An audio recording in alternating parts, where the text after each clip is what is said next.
कुल मिलाकर इस समय जब देश में जातीय जनगणना को लेकर बड़े स्तर पर राजनीति हो रही है, राहुल गांधी और नरेंद्र मोदी आमने सामने तलवारें लटकाए हुए हैं, ऐसे में सुप्रीम कोर्ट का एक बहुत बड़ा फैसला आया है जो देश में आरक्षण की पूरी व्यवस्था को ही बदल कर रख देगा। सामाजिक न्याय का जो आंदोलन चल रहा है उसमें भारी उथल पुथल मचा देगा। एक ऐसा बड़ा फैसला सुप्रीम कोर्ट का आया है जिस पर अगर राज्य सरकारों ने अमल किया तो उनको हर हाल में हर कीमत पर जातीय जनगणना कह लीजिए या जातीय सर्वेक्षण कह लीजिए या अध्ययन कह लीजिए, ये सब करवाना ही होगा और राज्य सरकारें ये काम करेंगी। वोट की खातिर उनको करना ही पड़ेगा। तो केंद्र सरकार, मोदी सरकार पर भी जातीय जनगणना का दबाव परोक्ष रूप से पड़ सकता है और इसमें राहुल गांधी और उनकी इंडिया पॉलिटिकल फ्रंट टीम की बड़ी जीत के रूप में भी सुप्रीम कोर्ट के फैसले को एक हिस्से को लिया जा रहा है। हालांकि सुप्रीम कोर्ट ने अपने फैसले में मोदी सरकार के लिए भी एक गली छोड़ी है कि वो कैसे जातीय जनगणना को लेकर अभी जो राहुल गांधी राजनीति कर रहे हैं उसमें एक तोड़ की गुंजाइश निकलती है। सबसे बड़ी बात है कि सुप्रीम कोर्ट का ये फैसला वैसे तो शेड्यूल कास्ट और शेड्यूल ट्राइब यानी दलितों और आदिवासियों के लिए है, लेकिन इसका ओबीसी की राजनीति पर भी बहुत बड़ा फर्क पड़ेगा। तो क्या है फैसला, ये देखने की कोशिश करते हैं। तो सुप्रीम कोर्ट की 7 जजों की संवैधानिक बेंच थी जिसने फैसला सुनाया है, 6-1 से फैसला सुनाया है, जिसमें chief justice of India justice Chandrachud भी शामिल थे। ये फैसला कहता है कि राज्य सरकारों को भी अब से शेड्यूल कास्ट और शेड्यूल ट्राइब यानी दलितों और आदिवासियों को जो आरक्षण मिला है उसमें कोटा में कोटा निर्धारित करने का अधिकार है, सब कैटेगरी बनाने का अधिकार है, श्रेणियां उप श्रेणियां बनाने का अधिकार है। ये सुप्रीम कोर्ट ने अपने फैसले में कहा है और सुप्रीम कोर्ट का कहना है कि इसके लिए राज्य सरकारों को जातीय जनगणना कराएं, जातीय सर्वेक्षण कराएं, अध्ययन कराएं, कोई आयोग का गठन करें, उसके आधार पर ही वो कैटेगरी अलग अलग बना सकेंगे, कोटा में कोटा दे सकेंगे और फिर उसको राजनीतिक कारणों से वो प्रभावित नहीं होना चाहिए, राजनीतिक आधार पर नहीं होना चाहिए, सामाजिक शैक्षणिक पिछड़ेपन के आधार पर होना चाहिए और उसको कोर्ट में भी चुनौती आधार के तौर पर दी जा सकेगी अगर गुंजाइश लगती है तो कि गड़बड़ी की राज्य सरकार। अब तक क्या होता रहा था, देखिए अब तक जैसे केंद्र में है 50% मैक्सिमम आरक्षण है, केंद्र में एससी के लिए करीब 15% आरक्षण है, करीब नहीं पूरा 15% आरक्षण है, एसटी के लिए 7.5% है और ओबीसी के लिए 27% है। अलग अलग राज्यों में एससी और एसटी की पॉपुलेशन के आधार पर आरक्षण तय है, लेकिन 49.9% यानी 50% से ऊपर आरक्षण नहीं दिया जा सकता। आसान शब्दों में सुप्रीम कोर्ट के फैसले को कैसे समझा जाए? आसान शब्दों में सुप्रीम कोर्ट के फैसले को ऐसे समझा जा सकता है कि अब कैटेगरी में कैटेगरी होंगी, यानी शेड्यूल कास्ट के अंदर किसी राज्य विशेष में मान लीजिए 100 जातियां शामिल हैं, 100 जातियों को मान लीजिए वो राज्य कुल मिलाकर एससी के तहत 18% आरक्षण देता है। तो अभी तक 100 जातियां पूरी थी और 18% आरक्षण था, जिसको जो लेना है अपना हिस्सा ले ले। लेकिन अब इसमें होता ये था कि कुछ दलितों में कुछ और आदिवासियों में कुछ प्रभावशाली जातियां होती थी जो कई पीढ़ियों से आरक्षण का लाभ उठा रही थी, जो आरक्षण का लाभ उठाकर आगे बढ़ गई थी, प्रभावशाली हो गई थी, राजनीतिक रसूख मिल गया था, संपन्न, आर्थिक रूप से संपन्न, शैक्षणिक रूप से संपन्न, सामाजिक रूप से संपन्न हो गए थे। लेकिन उसी 100 जातियों में से कुछ जातियां ऐसी थी जो गरीब थी, वंचित थी, उपेक्षित थी, सामाजिक रूप से पिछड़ी हुई थी, आर्थिक रूप से पिछड़ी हुई थी, शैक्षणिक रूप से पिछड़ी थी, क्योंकि उनकी मलाई तो प्रभावशाली जातियां खा जाती थी। अब सुप्रीम कोर्ट ने कहा है, जिसके लिए केंद्र सरकार ने भी अपनी सहमति सुप्रीम कोर्ट में दी थी, ये बड़ी बात है कि राज्य चाहे तो कैटेगरी कर सकते हैं, यानी 18% आरक्षण है तो वो कैटेगरी कर सकते हैं। जैसा मैं उदाहरण दे रहा हूं कि 100 जातियां हैं, 100 में से 20 प्रभावशाली जातियां हैं, तो 20 प्रभावशाली जातियों को 18 में से मान लीजिए 9% आरक्षण मिलेगा। बच गई 80 जातियां, 80 में से 40 पिछड़ी हैं, गरीब हैं, इतनी गरीब नहीं है लेकिन गरीब हैं, तो उनको बच गया आरक्षण, 18 में से 9% हमने उनको दे दिया जो मलाईदार हैं, तो बाकी 9% में से 4.5% मिलेगा।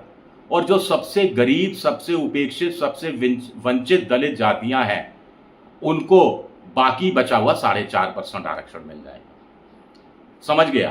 तो मोटे तौर पर यह व्यवस्था करने की कोशिश सुप्रीम कोर्ट ने की है, लेकिन राज्य सरकार कैसे तय करेंगी फिर कि कितनी प्रभावशाली हैं, कितनी थोड़ी प्रभावशाली हैं, कितनी गरीब हैं, कितनी पूरी तरह से वंचित हैं, हर तरीके से उपेक्षित हैं? तो सर्वेक्षण कराना पड़ेगा, जनगणना करानी पड़ेगी, अध्ययन कराना पड़ेगा, कोई आयोग का गठन करना पड़ेगा, रिपोर्ट तैयार करनी पड़ेगी, फील्ड में जाकर काम करना पड़ेगा। तो यही तो राहुल गांधी कह रहे हैं कि जिसकी जितनी हिस्सेदारी उतनी उसकी भागीदारी, या जिसकी जितनी भागीदारी उसकी उतनी हिस्सेदारी, जो भी आप समझ लीजिए। तो यही राहुल गांधी बात कह रहे हैं, यही सुप्रीम कोर्ट ने एक तरह से कह दिया कोटा में कोटा की बात, कि इसके आधार पर। लेकिन राहुल गांधी कह रहे हैं 50% पार कर जाएंगे आरक्षण। सुप्रीम कोर्ट ने उस पर रोक लगा रखी है 50% आरक्षण पर, लेकिन SC ST कैटेगरी के वर्गीकरण की बात कह दी है कि राज्य सरकारें इसको लागू कर सकती हैं। ऐसा कहकर सुप्रीम कोर्ट ने, इसके राजनीतिक हित क्या है, हितार्थ क्या है, निथार्थ क्या है, ये मैं आगे बताऊंगा। पहले आपको बता दूं कि सुप्रीम कोर्ट ने 2004 के अपने ही फैसले को पलट दिया है। 2004 में क्या हुआ था? 2004 में हुआ कि आंध्र प्रदेश की सरकार बनाम EV चिनैया, इनके बीच में मुकदमा चला, जिसमें कहा गया कि राज्य सरकारें इस तरह का आरक्षण नहीं दे सकती, कैटेगरी में कैटेगरी, यानी कोटा में कोटा नहीं दे सकती। अब इस पर क्या हुआ कि पंजाब की सरकार ने 1975 में ही जो सिख हैं शेड्यूल कास्ट में, वाल्मीकि और मजहबी सिखों को अलग से आरक्षण दे रखा था और अन्य दलित जातियों को अलग से आरक्षण दे रखा था।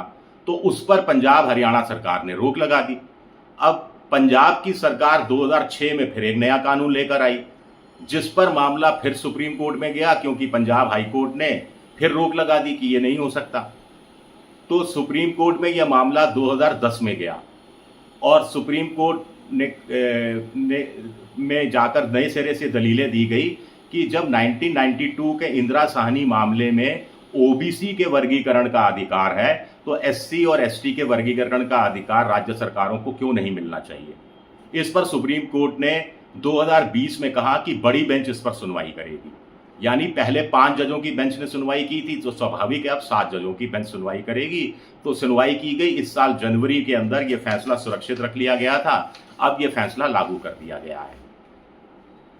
तो अब इसके पॉलिटिकल हित जो मैंने आपको थोड़े संकेत दिए, राहुल गांधी इसको अपनी जीत बता सकते हैं। ये कह सकते हैं कि जातीय सर्वेक्षण कराना जो चाहते हैं, जनगणना कराना चाहते हैं, वो देखिए कितना हित में जाता है। इससे जो दलितों में महादलित हैं उनको फ़ायदा होगा। और क्योंकि नीतीश कुमार इसी तरह की राजनीति करते रहे हैं, सामाजिक न्याय के नाम पर भी इस तरह की राजनीति होती रही है, तो वो उनका स्टैंड विंडिक्टिव हो जाएगा, यानी वो जीत जाएंगे इस अपने स्टैंड को लेकर, ये कहीं ना कहीं दावा कर सकते हैं।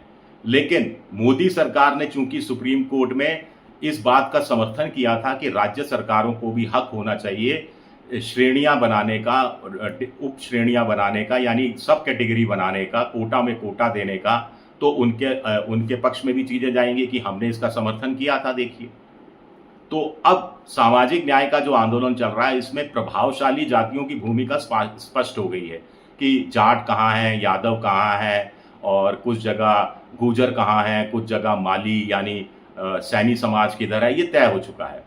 जो पिछड़ी हुई वंचित जातियां हैं इनमें से, चाहे वो SC में हो चाहे ST के अंदर हो, जैसे एक छोटा सा उदाहरण, राजस्थान में मीणा है जो शेड्यूल ट्राइब में आते हैं, मध्य प्रदेश में मीणा है जो शेड्यूल कास्ट में आते हैं।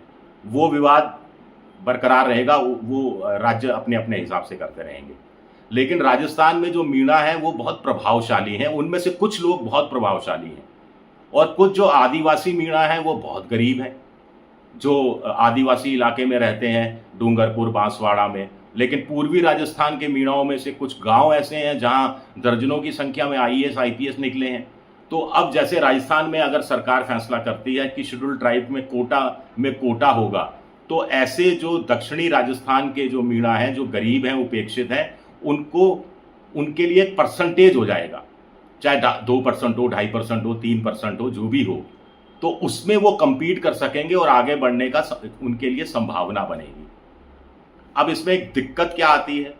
दिक्कत ये आती है, कुछ लोगों ने कहा साहब ये विभाजनकारी है, इससे जातीय वैमनस्य फैलेगा, दलितों के अंदर जो आपस में जो जाटव हैं, गैर जाटव हैं या जो दूसरा, उनमें वैमनस्य फैलेगा कि देखिए हमारा हिस्सा खा गए, हमारा हिस्सा हम पहले पूरी मलाई खाते थे, अब ये लोग भी बीच में आ गए हमारा मलाई खाने में, तो हम इस फलानी पॉलिटिकल पार्टी को क्योंकि वो रसूखदार है अब हम सपोर्ट नहीं करेंगे या अब हम करने लग जाएंगे। एक कहानी ये होती है। दूसरा, बीजेपी मोदी सरकार इसका क्या फायदा उठा सकती है? ओबीसी में कोटा सुप्रीम कोर्ट ने दलितों और एसटी आदिवासी की बात की है, ओबीसी की बात नहीं की है। लेकिन रोहिणी कमीशन बनाया था मोदी सरकार ने कि क्या ओबीसी में कोटा हो सकता है।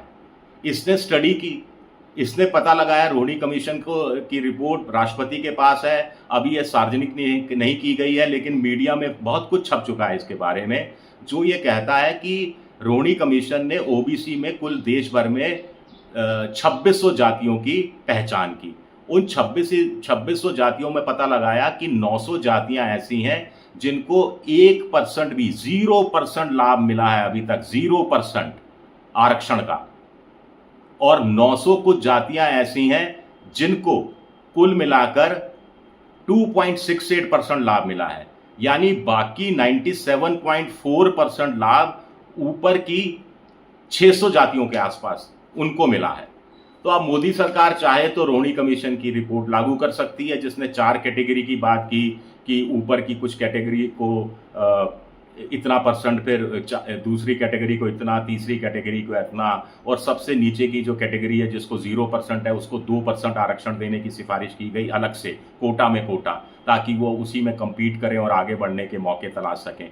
अब बीजेपी चाहे तो ये रिपोर्ट लागू कर सकती है, लेकिन इसमें दिक्कत क्या है? जो प्रभावशाली ओबीसी की जातियां हैं वो बीजेपी से नाराज हो जाएंगी। तो क्या राजस्थान में जाट प्रभावशाली हैं, उत्तर प्रदेश और बिहार के अंदर यादव प्रभावशाली हैं, हरियाणा में और राजस्थान में भी कुछ जगह यादव प्रभावशाली हैं, हरियाणा में, पश्चिमी यूपी में, दिल्ली में जाट प्रभावशाली हैं, तो जाटों का आरक्षण एक तरह से कम हो जाएगा ओबीसी में अगर कैटेगरी बनाई जाए, क्योंकि अभी क्या, मान लीजिए 27% आरक्षण है तो पूरा 27% आरक्षण का लाभ जाट उठा सकते हैं। अब जाटों को अलग से आरक्षण दे दिया 8% भी, तो सिर्फ 8% का लाभ उठा पाएंगे, बाकी का नहीं उठा पाएंगे वो। समझ गए आप? तो ये एक रिस्की है। तो इससे बहुत कुछ सामाजिक न्याय के आंदोलन में भी उथल पुथल मच सकती है, और बहुत दूरगामी फैसला है ये सुप्रीम कोर्ट का, जो आरक्षण की मौजूदा व्यवस्था में नए सिरे से उथल पुथल मचाएगा, नई बहस को शुरू करेगा।